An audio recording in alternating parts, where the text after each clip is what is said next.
Hello friends good evening ମୁଁ ଆସିଗଲି ଆଜି ଆପଣମାନଙ୍କ ପାଇଁ ସ୍ପେଶାଲ ଗୋଟେ ଜିନିଷ ଦେଖିବା ପାଇଁ ବହୁତ ଦିନ ପରେ ଆଇ ମିନ୍ 1 ଇୟର ପରେ ପୁରା ମାନେ କ'ଣ ଜାଣିପାରୁଥିବେ ମୋମୋ ରେସିପି ମାନେ ମୋମୋ ବହୁତ ଦିନ ପରେ ଇଚ୍ଛା ହେଇଛି ଖାଇବା ପାଇଁ ତ ସେଥିପାଇଁ ମୁଁ ମୋମୋ ତିଆରି କରିବା ପାଇଁ ମୋର ସବୁ ପ୍ରସ୍ତୁତି ରେଡ଼ି କରିଦେଇଛି।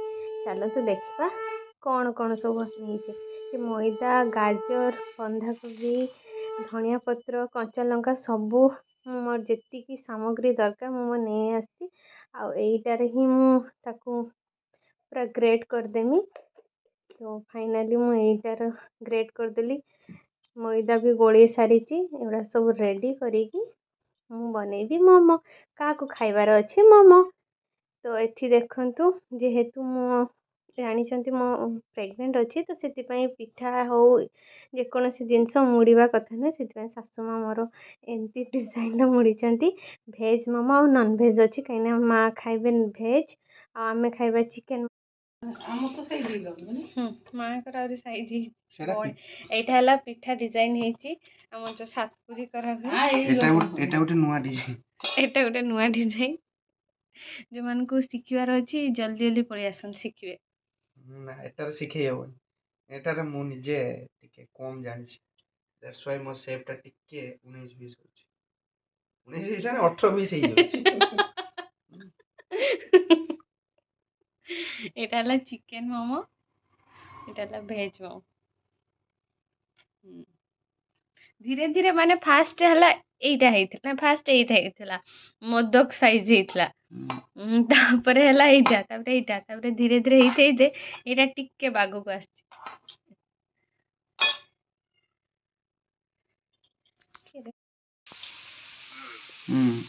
କୁଚବିହାରଟା ରାଜାରବାଡ଼ି ଏଇ ଫାଡ଼ି ମୋମୋଟା ପୁରା ଟିକେ ପରଫେକ୍ଟ ହେଇଗଲା। ପ୍ରାକ୍ଟିସ୍ ନ କଲା ପର୍ଯ୍ୟନ୍ତ କିଛି ବି ଜିନିଷ ସକ୍ସେସ୍ ହୁଏନି। ତାପରେ ଏଇଟା ଆହୁରି ସୁନ୍ଦର ହେଇଛି।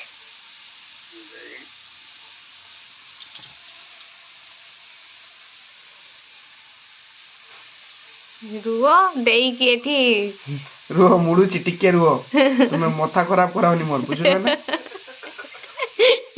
ଧୀରେ ଧୀରେ ମାନେ ଫିନିସିଂ ଟା ଟିକେ ଆସିଲା। ସବୁ ହଉଛି ସବୁ ରକମର ଚେଷ୍ଟା ହଉଛି।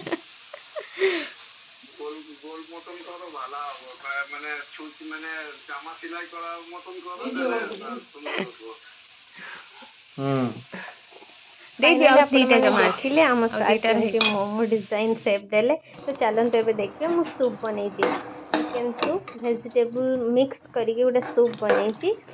ତ ଏଠି ମୁଁ ରେଡ଼ି କରିନେଲି ଚିକେନ୍ ସୁପ୍। ଯେହେତୁ ଶୀତ ଦିନ ସୁପ୍ ଖାଇବା ପାଇଁ ସମସ୍ତଙ୍କୁ ଭଲ ଲାଗେ ଆଉ ବିଶେଷ କରି ଘରେ ତିଆରି ସୁପ୍ ସିଏ ତ କିଛି ନିଆରା ନା। ତ ଚାଲନ୍ତୁ ମୁଁ ଏଠି ବନେଇ ଦେଇଛି ମୋମୋର ଚଟନି ଟମାଟୋ ଚଟନି ବହୁତ ହି ରାଗ ଅଛି। ତ ଚାଲନ୍ତୁ ଏଠି ମା ଦେଖନ୍ତୁ କ'ଣ କରୁଛନ୍ତି। ମାଆଙ୍କର ଭେଜ୍ ମୋମୋ ରେଡ଼ି ହେଇଛି। ତ ମା ଟେଷ୍ଟ କରିକି କହୁଛନ୍ତି କେମିତି ହେଇଛି। ବହୁତ ହି ସୁନ୍ଦର ହେଇଛି ମା କହୁଛନ୍ତି। ତ ଥ୍ୟାଙ୍କ ୟୁ। ମା ତାଙ୍କର ଭେଜ୍ ମୋମୋ ଖାଉଛନ୍ତି। ଚାଲନ୍ତୁ ଆମେ ଦେଖିବା ଆମର କେତେ ଦୂର ଗଲା ମୋମୋ। ଚାଲନ୍ତୁ ଦେଖିବା ଏବେ ମୋ ମୋମୋ କେତେ ଦୂର ଗଲା। I mean chicken momo. ତ ସୁପ୍ ତ ରେଡ଼ି ହେଇଛି। ଚିକେନ୍ ମୋମୋକୁ ମୁଁ ଷ୍ଟିମ୍ରେ ବସେଇ ଦେଇଛି। ଆପଣ ମାନେ ଭାବୁଥିବେ ଇଟିଲି ଛାଞ୍ଚରେ କାହିଁକି ନା ମୋମୋ ଷ୍ଟିମ୍ ମୋ ପାଖରେ ନଥିଲା। ତ ସେଥିପାଇଁ ମୁଁ ଇଟିଲି ଛାଞ୍ଚରେ ଆଡ଼ଜଷ୍ଟ କରିଦେଲି ଆଉ। ତ ଆପଣମାନଙ୍କ ଘରେ ଯଦି ନଥିବ ତାହେଲେ ଆପଣମାନେ ବି ଏମିତି ଆଡ଼ଜଷ୍ଟ କରିପାରିବେ। ତ ଫାଇନାଲି ତ ମୋର ହେଇଗଲା। ମୁଁ ରେଡ଼ି କରିଦେଲି। ଏଠି ସୁପ୍ ବି ରେଡ଼ି ମୋମୋ ବି ରେଡ଼ି। ଚାଲନ୍ତୁ ଏବେ ଖାଇବା। ଆମ କୌଶିକ ସାର୍ଙ୍କୁ କହିବା କେମିତି ଟେଷ୍ଟ ହେଇଛି ଖାଇକି କହୁଛନ୍ତି। ଚାଲନ୍ତୁ ଦେଖିବା। ଚିକେନ୍ ଟିଭି ଭିତରେ ଦେଖ କେମିତି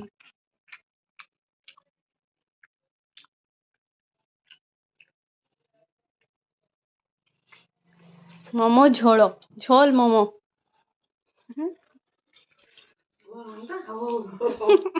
ମା ଖାଇକି ଆଉ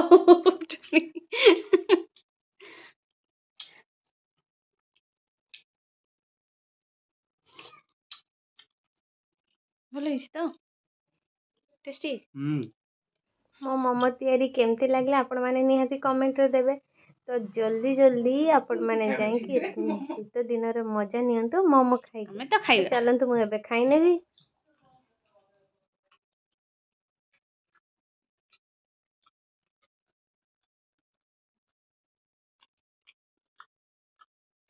ଧୂଆଁ ବାହାରୁଛି।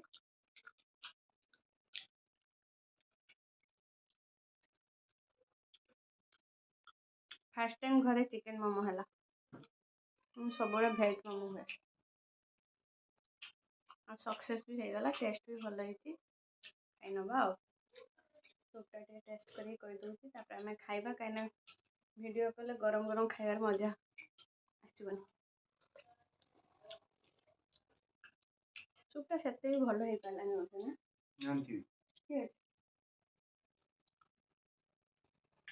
ଏଠି ତ ମୁଁ ତ ଖାଉଛି, କିନ୍ତୁ ମୋ ଭାଇ କଥା ଜମା ବି ମନେ ନାହିଁ। ତାକୁ ପୁଣି ଫୋନ୍ କରିକି ଡାକିଲି ତ ସେ ଫାଇନାଲି ଆସିଲା। ମୋମୋ ଖାଉଛି ତ ସିଏ ବି କହୁଛି ବହୁତ ହି ଟେଷ୍ଟି ହେଇଛି।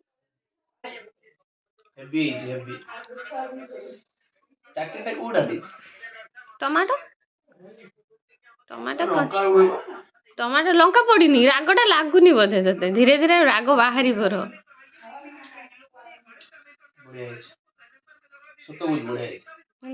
ଓକେ, ଏଇଠି ଭିଡ଼ିଓଟି ମୁଁ ଏଣ୍ଡ କରୁଛି। ଯଦି ଆପଣମାନଙ୍କୁ ଭଲ ଲାଗେ ଲାଇକ୍, ସେୟାର, ସବସ୍କ୍ରାଇବ୍ କରିବା ଜମା